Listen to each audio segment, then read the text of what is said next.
नमस्कार, मैं दुष्टुर उपाध्याय। पश्चिम बंगाल में जब से चुनाव के नतीजे आए हैं तब से ही अशांति फैलाने वाले गुंडे एक्टिव हो गए हैं। वो लगातार बीजेपी के नेता और कार्यकर्ताओं को निशाना बनाते हुए हिंसा भड़का रहे हैं, कहीं आगजनी कर रहे हैं तो कहीं घरों में तोड़फोड़ कर रहे हैं। ये नहीं बल्कि अब वो मारकाट पर भी उतारू हो गए हैं। जहां नए मुख्यमंत्री की रेस में सबसे ऊपर चल रहे शुभेंदु अधिकारी के पीए चंद्रनाथ रथ को बदमाशों ने गोलियों से भूनकर मार डाला, तो वहीं इस घटना के कुछ घंटे बाद बम अटैक की घटना ने पूरे बंगाल में हड़कंप मचा दिया। और इस बम अटैक के निशाने पर भी बीजेपी के नेता और कार्यकर्ता थे।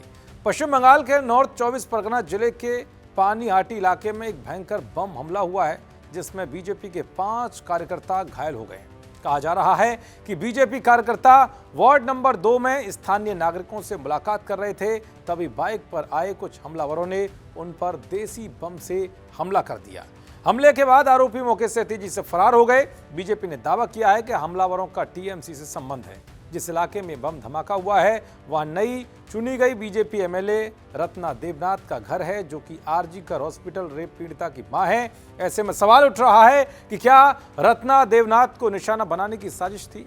क्या हमलावर किसी बड़ी प्लानिंग में थे जिसमें वो कामयाब नहीं हो पाए? दरअसल ममता के गढ़ दक्षिण 24 परगना में रत्ना देवनाथ ने 28,000 से ज्यादा वोटों से जीत दर्ज की थी। एक तरफ लोग चुनाव प्रचार के दौरान अपनी पार्टी और सरकार की खूबियां गिनाने में जुटे थे, तो दूसरी ओर एक डॉक्टर बेटी को खोने वाली मां अपना दर्द बांट रही थी। उनकी आंखों में दिखने वाला दर्द लोगों के कलेजे में उतर गया, और जब वे मतदान केंद्र पहुंचे तो महिलाओं के साथ होने वाले अन्याय के खिलाफ आवाज बनने से खुद को रोक ना सके, जिसका नतीजा ये हुआ कि लोगों ने रत्ना देवनाथ को भर भर कर वोट डाले और ममता की पार्टी को बहुत बड़ा झटका दिया। भले ही शपथ से पहले बंगाल का माहौल खराब करने की कोशिश की जा रही हो, लेकिन ये दंगाइयों को ये समझना होगा कि ये खेल ज्यादा दिन तक चलने वाला नहीं है, क्योंकि ये बात सबको पता है कि जहां जहां बीजेपी की सरकारें हैं वहां उपद्रवियों और बदमाशों का क्या हाल किया जाता है।